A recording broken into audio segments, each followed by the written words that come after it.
So this lecture will talk about the relationship between language, culture, and food from the perspective of social class.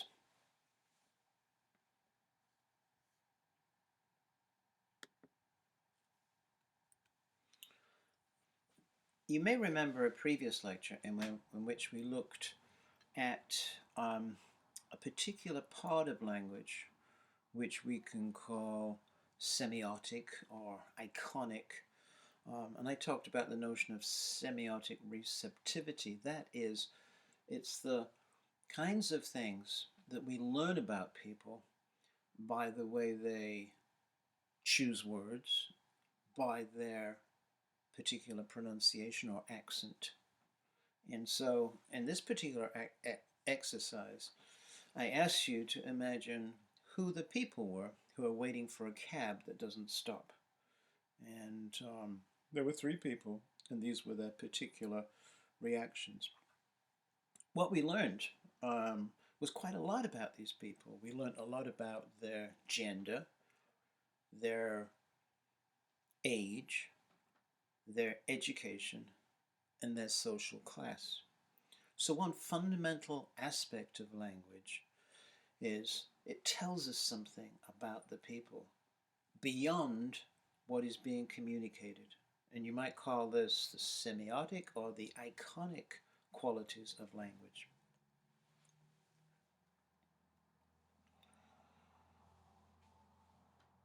When people choose words and use particular pronunciations, we talk about the notion of sociolinguistic variation. And sociolinguistic variation is a way of self-identification, of identifying with particular groups. For example, you might, if you listen to the way I speak, make certain kinds of assumptions about me apart from the kinds of things I'm communicating by my word choice, by the accent that I use.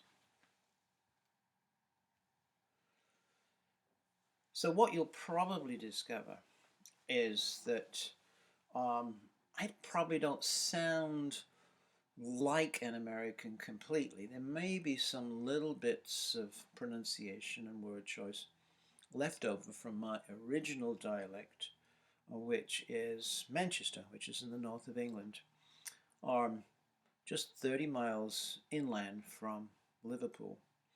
And you may hear something about the way I pronounce words, and pronunciation is called phonology, the study of sounds in linguistics. So, for example, listen to my pronunciation here. But, bush, book, bus, money. That's a very typical vowel sound from the north of England, especially Manchester. I will also vary in the kinds of words that I use. Being a professor, I probably use kind of words which sound educated. At other times, I might use words which are familiar in my particular dialect but might have a different meaning in American English. For example, and this has got me into trouble many times, I've often been in the classroom at the blackboard looking around and I come out with the question, has anyone seen a rubber? Well, by rubber I mean a razor, but often I've had some kind of strange looks. Is he really asking for a rubber? No, no, no, it must be something else. And in fact, it's an eraser. And of course, you also find differences in grammar. So I tend to say things like, if I had known you were coming, I would have baked a cake. And that's my particular dialect. In American English, it's very common in spoken English to say, if I would have known you were coming, I would have baked a cake.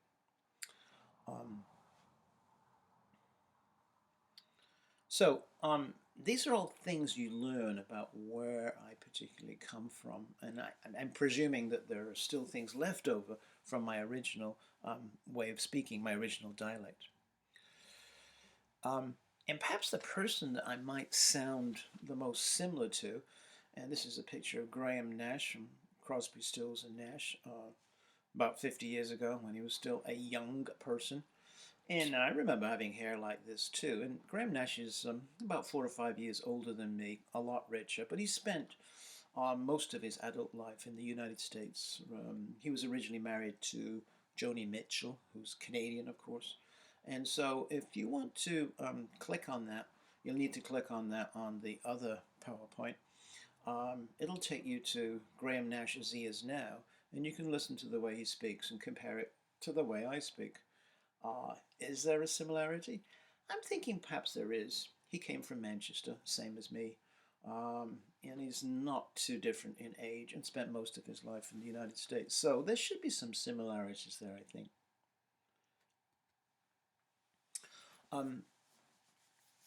We can talk about the linguistic market, and in the linguistic market, particular accents, dialects, pronunciations have particular value. Okay? So the right linguistic variety can transform a worthless utterance into a prize one. In other words, one's linguistic variety can ultimately enhance one's chances for material gain. Now, I realized that when I first came to this country and when I had more of a British accent, people used to think, oh, he must be intelligent because he's speaking in a British accent. Oh, yes, thank you. And I seemed to become more intelligent the more west I went. So when I was on the West Coast in California, that's when I became a total genius just by the way that people believed that the way I talked was synonymous with being very educated. Okay, well, I'll take that. But that's the notion of the linguistic market.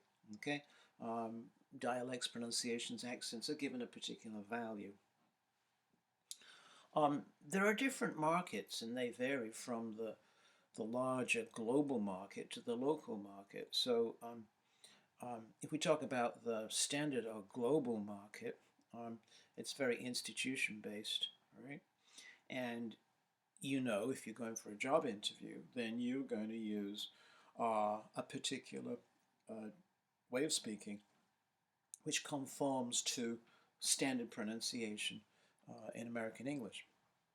And that's how you get on. You present your ability to be able to function with that standard pronunciation.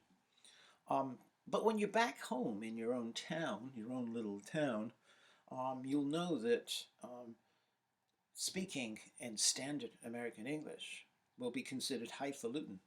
You'll be considered to be wanting to be an outsider.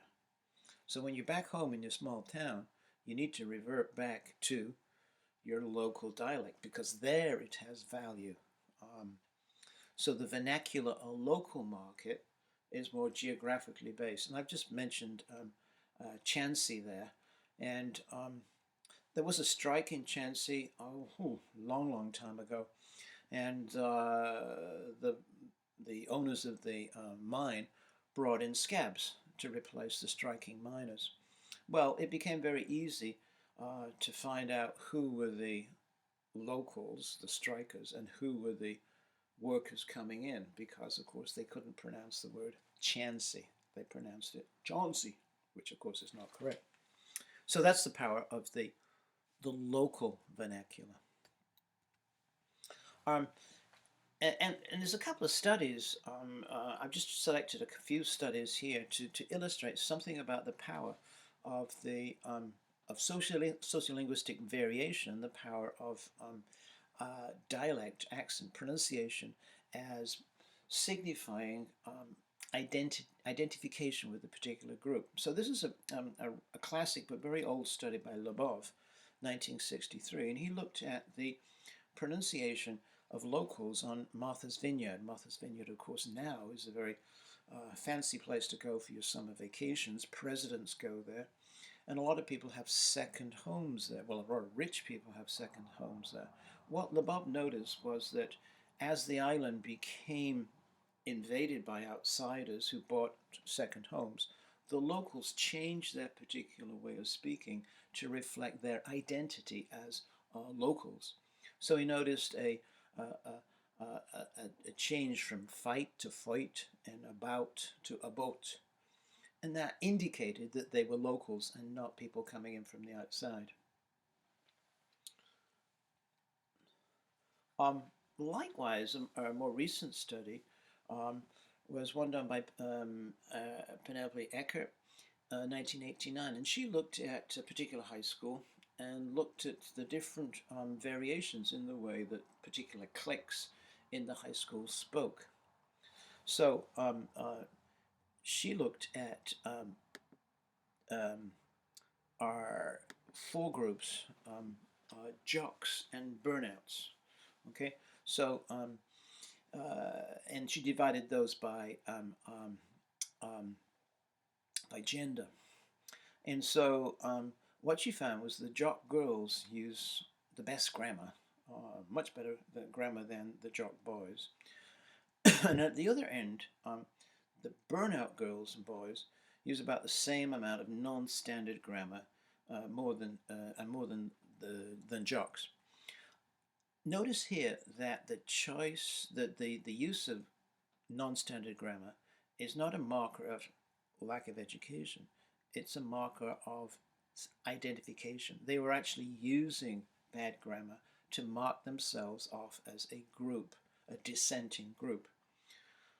Interestingly, what Eckert found was that the most extreme users of non-standard grammar were the burnout girls. Um, and they use the most non-standard grammar more than boy burnouts. Okay, so for this particular group of burnt-out burnouts, girls, it was a marker of toughness, of defiance, and disaffiliation with the high school. So what we're seeing here is how particular use of language marks one's social class, one's identification. An important concept here is the notion of cultural capital. This was put forward by the sociologist Pierre Bourdieu. And what he looked at was not kind of the usual manifestations of capital, i.e. money, but in a sense what money could buy. And he looked at clothing, material belongings, credentials, that is, degrees and things, and taste in food, taste in wine, etc. And he looked at groups that formed who were sharing forms of cultural capital, the same taste in movies or a degree from a prestigious university, creates a sense of collective identity. People like us. So that cuts across the board. It's not just having money, but it's having similar tastes. And certain forms of cultural capital are valued over others and can help or hinder social mobility just as much as income or wealth. And so he identified three forms of cultural capital. Embodied is the accent or dialect that we speak. So we've spoken a lot about that, and we know that to get on in the world, one has to speak in a particular way which is valued highly on the linguistic market. Second one there is institutionalized, and this refers to education, credentials, qualifications, etc. And then the third group is what he called objectified, and this is to do with kinds of possessions and tastes. So luxury cars, furniture, clothes, food, okay?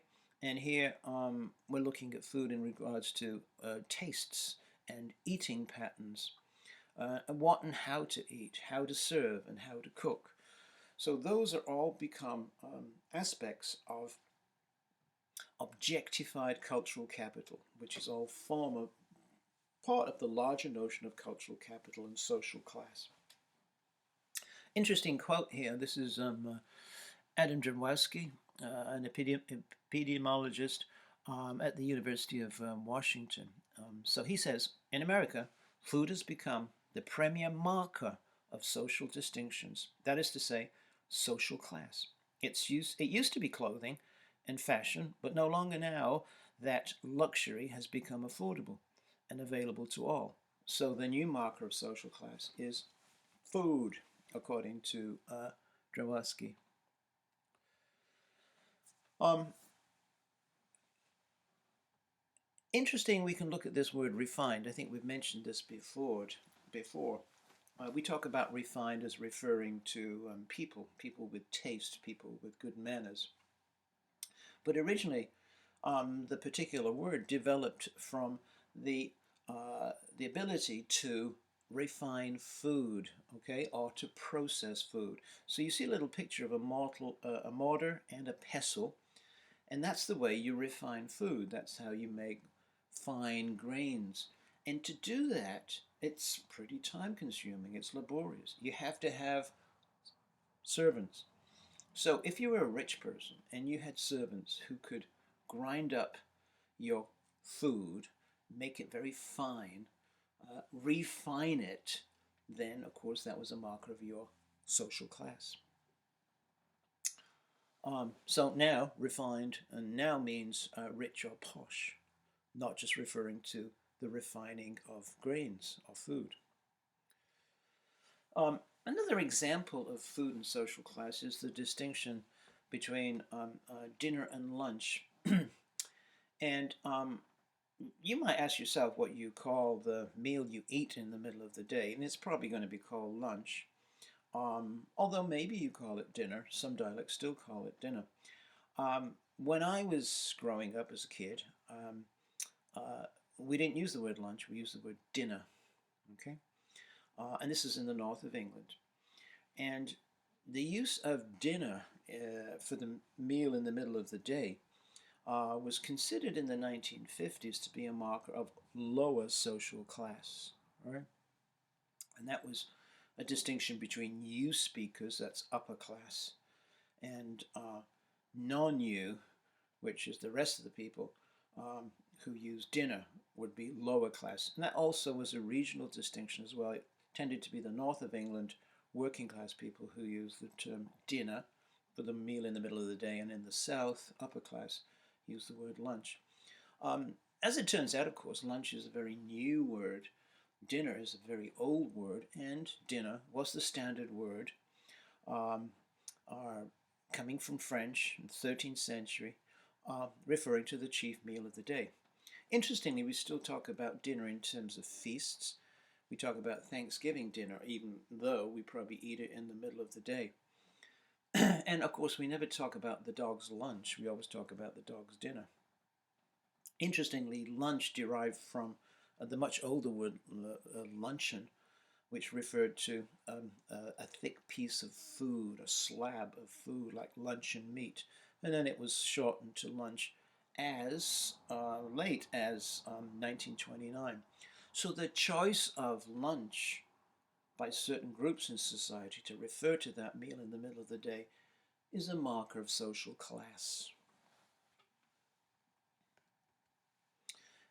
You can also see class manifested in the kinds of silverware you have on your table and the way it's laid out. So for example, if every evening you sit down to a meal like this, with this kind of array of silverware and cups and glasses, then I guess you're coming from a pretty high social class. I guess most of us would struggle to find napkins. We'd have a plate and a fork, maybe a knife. But if you can go further and have all this stuff, it marks your social class. There's a really nice painting which you may have seen on Blackboard, and this is Hans Rudolf Fresch and his family, and it was painted in the 16th century by Kluser.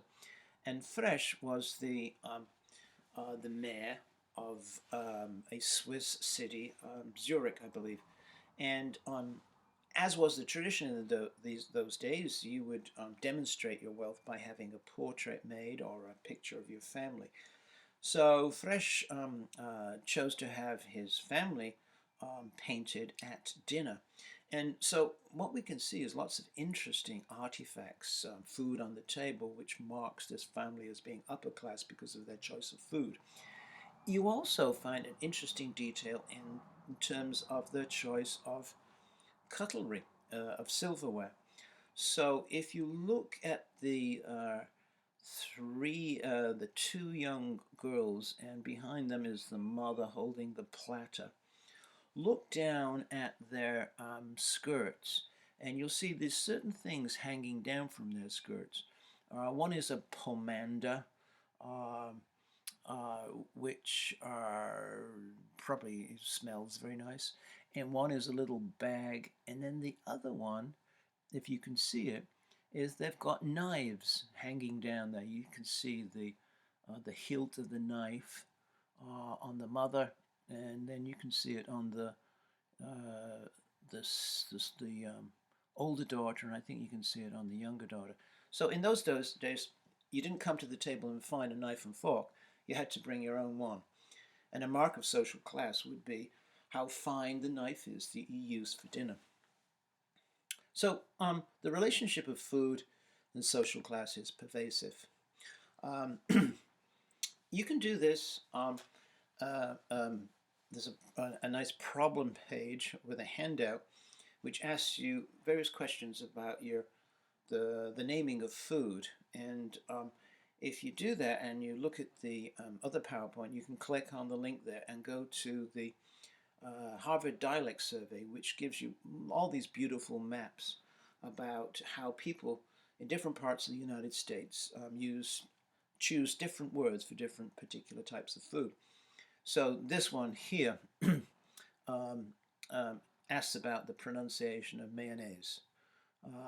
And so as you can see, there's various pronunciations, and what it does is map them onto the United States to see how it's distributed regionally. So you need to do that on the separate PowerPoint, and go to the problem folder and find the handout for this particular lecture, Social Class and Food. Okay, so now I want to just quickly go over a study by Friedman and Jarevsky, about the relationship of language and food and culture and social class. And this particular little study, and I hope maybe some of you will replicate this, is about the use of language between potato chip packages. And it's interesting study because it looks at cheaper potato chips and then more expensive ones, and then tries to identify the difference in the choice of language. Okay, the idea being, depending on our social class, we will gravitate towards the potato chips that use the kinds of language that we value, reflecting our particular tastes. So, does the advertising on chips targeted towards consumers of high socioeconomic status use different language than on chips designed to appeal to lower status consumers? So this is how they tried to answer that particular question. They took 12 brands of potato chips, which is kind of a very small number really, from the local supermarket, and they had 6 more expensive and 6 less expensive. And the expensive ones were Boulder, Dirty, Kettle Brand, Pop Chips, Terra, and Seasons. And the cheaper ones were Hawaiian, Hares, Lay's, Tim's, Utz, and Wise. And so this is their instrument, and the instrument refers to a set of categorizations that the words can be put into or looked at. So they looked at 4 different elements. Complexity of language, and as we'll see, they use particular measures for how complex the language was in terms of our reading age. Mentions of health. Higher socioeconomic groups are more concerned with healthy food. Distinction refers to the notion that higher socioeconomic groups are more concerned with legitimizing their tastes. So, as we'll see, that these certain chips make a point of marking their difference between them and cheaper chips. And the notion of authenticity, and that's the mention of naturalness, ingredients, process, historicity, which refers to historical references, the notion of tradition and locality. Okay, so let's break that down and look at the different features. So firstly, complexity of language, and what they use is a very well-known measure called the Flesch-Kincaid readability test, which measures how difficult a text is to comprehend.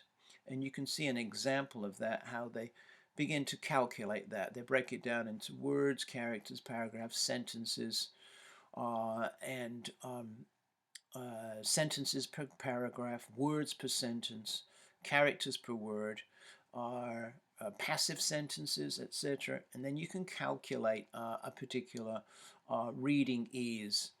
Or probably better to understand the difficulty is a particular grade level. So as you can see there, the grade level of this one is 12th grade.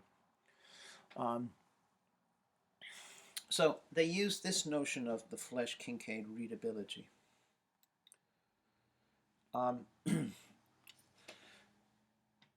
So what they found here was that expensive chips use more complex language, 11th grade level compared to the inexpensive chips, which are 8th grade level.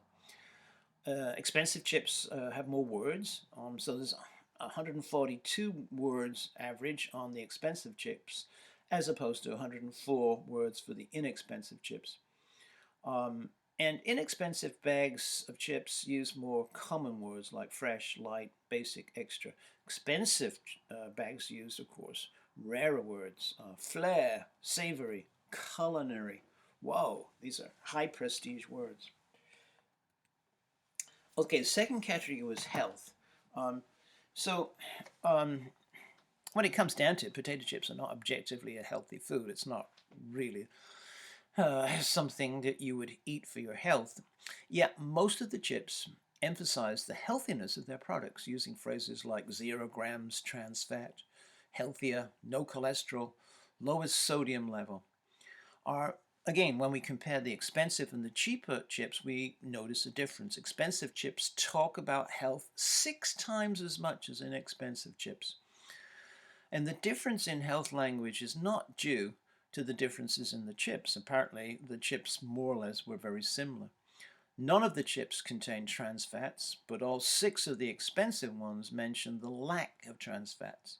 And only 2 of the 6 inexpensive chips mention it. So the more expensive chips are very concerned to talk about health, even though we know that potato chips are not particularly healthy.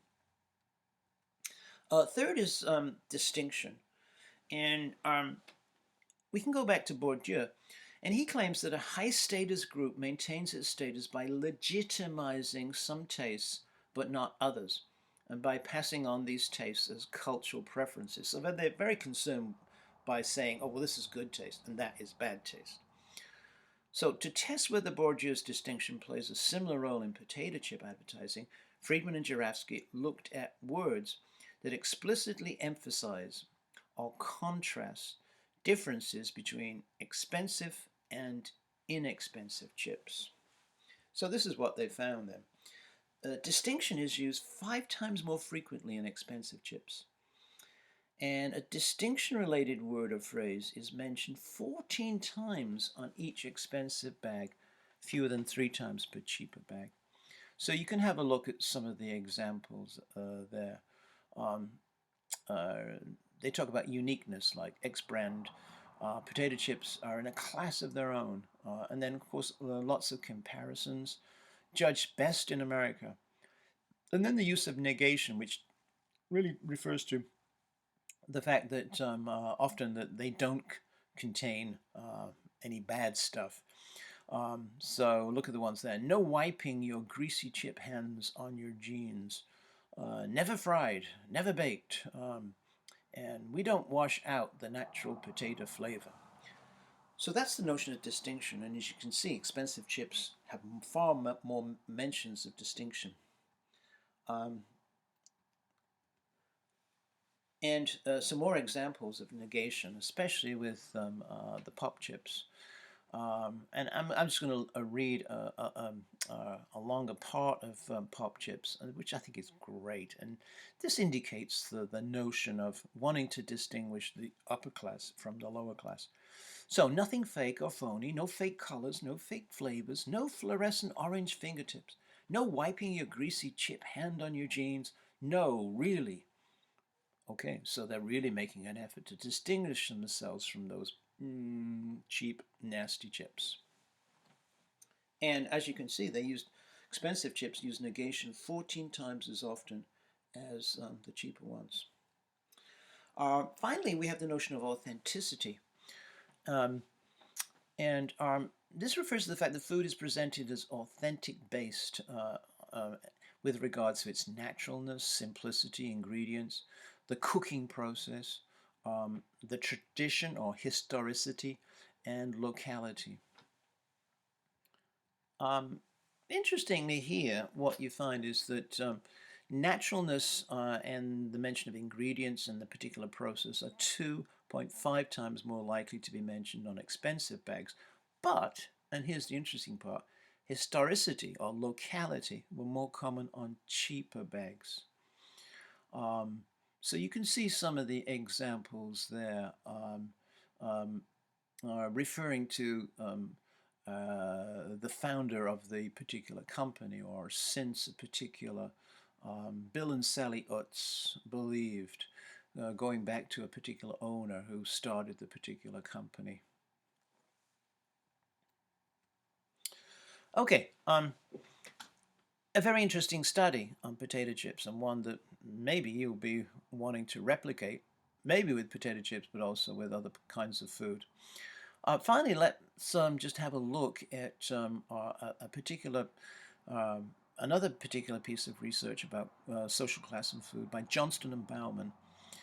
And they looked at omnivorousness in gourmet food writing. And so what they noted was that there one particular change in what is considered to be upper class, of what is considered to be the important thing about eating. It used to be French haute cuisine was considered to be what the upper classes were concerned with in terms of tastes in food.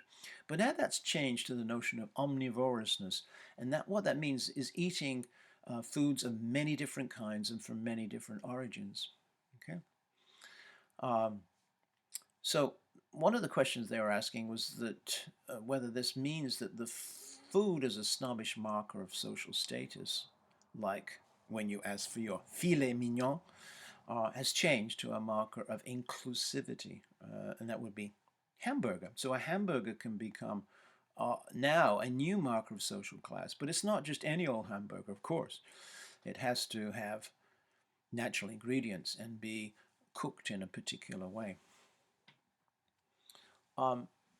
So they found, looking at the writing in food magazines, that omnivorousness is the alternative strategy to snobbery for generating status. So status is gained through the authenticity and the exoticism of the narrow food choices omnivores make. And food writers cultivate and elevate and legitimate the taste of these particular social groups. So it's changed from being an emphasis on, say, eating French food. Now, of course, the emphasis is on eating a wide range of ethnic foods, but also being very concerned with the particular ingredients and the particular processes by which that food was created. Okay, so what we've seen then is a very powerful way in which the role that food plays in marking social class.